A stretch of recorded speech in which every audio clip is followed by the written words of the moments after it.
What's up, guys? Today we are on day 17 and the title for today is Come and See. We'll be looking at John chapter 1 verses 43, 45, 46, where it says, "The next day Jesus decided to go to Galilee. He found Philip and said to him, 'Follow me.' Philip found Nathanael and said to him, 'We have found him of whom Moses in the law and also the prophets wrote, Jesus of Nazareth, the son of Joseph.'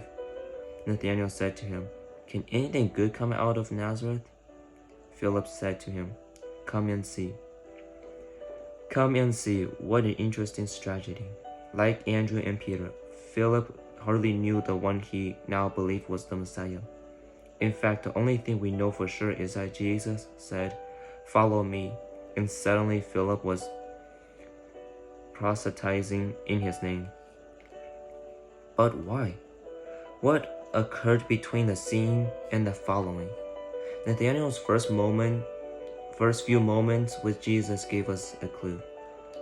Jesus saw Nathanael coming toward him and said of him, "Behold, an Israelite in whom there is no deceit." Nathanael said to him, "How do you know me?" Jesus answered him, "Before Philip called you, you were under the fig tree. I saw you." Nathanael answered him, "Rabbi, you are the Son of God. You are the King of Israel." As it was said in John chapter 1, verses 47 through 49. Jesus had a disarming way about him. Nathanael was humoring his friend Philip and probably his own curiosity, but he was skeptical of Jesus and clearly a bit prejudiced. The town of Nazareth was very small and considered by its neighbors to be uneducated, unreformed, and unrefined. So in Nathanael's mind, anyone born and raised there couldn't possibly be the Messiah they've been waiting for. And he was quickly to say so, which made Jesus' first words to him so interesting and gracious. Instead of, "Behold, an Israelite in whom there is bigotry and zero tact," Jesus called him honest and took Nathanael off guard. He was indeed a person who spoke his mind, and he was proud of it. He was practical and learned and dealt in brass tacks. But how did the Nazarene know that? Because Jesus had been watching him, and not just while he was under a tree. The 1-2 punch of knowing Nathanael's whereabouts along with the values that made him tick, unredeemed though they were, with evidence of the supernatural that set Jesus apart. And so Philip's come and see strategy proved effective because Jesus did the convincing, as he always does. Jesus answered him, "Because I believed you. I saw you under a fig tree, you believe? You will see greater things than these. Truly, truly I say to you, you will see heaven opened and the angels of God ascending and descending on the Son of Man." John chapter 1, verses 50 and 51. I imagine Nathanael's 180 made Jesus chuckle. No doubt there was an omniscient smirk on his face, knowing the signs and wonders Nathanael would come to see on a daily basis and for the rest of his life. But sure, the fig tree thing was cool. So the prayer focus today is, thank God that he allowed you to come and see, and ask him for direction. Who can I introduce to Jesus and how? So here are some practical examples of what you can do to practice about come and see. The first one is, write out your come to Jesus story. How did you meet him?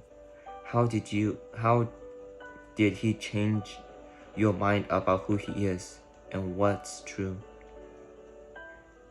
And if you do not have a come to Jesus story, maybe imagine what it would be like to meet Jesus for the first time.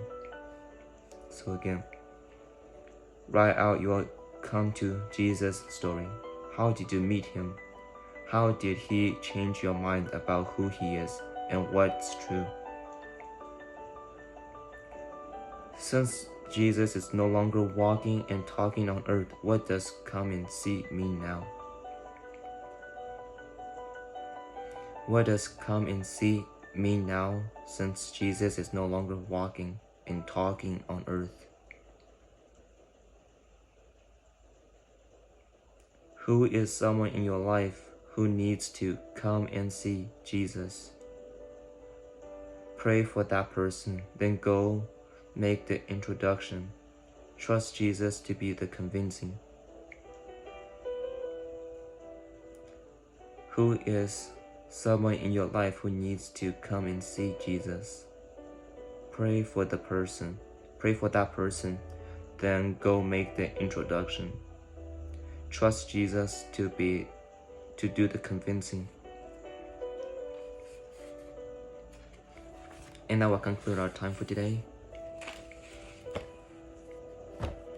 A big thing for me, when you introduce Jesus, this is what one of my pastors really emphasizes on, is don't tell Jesus the way you want Jesus to be portrayed, right? So like, it's a little bit hard because like you want to stick to the fact, but then also it's like you can help putting your own version of Jesus' story into how you may introduce him to another friend. So as my pastor would say, let Jesus speak for himself. Introduce your friend to Jesus, then get out of the way so that Jesus can work with your friend. Don't try to be the interpreter or be the meditator of what you think your friend needs. Just let Jesus do the job, because we know that he is more than capable of doing that. So go and walk with God.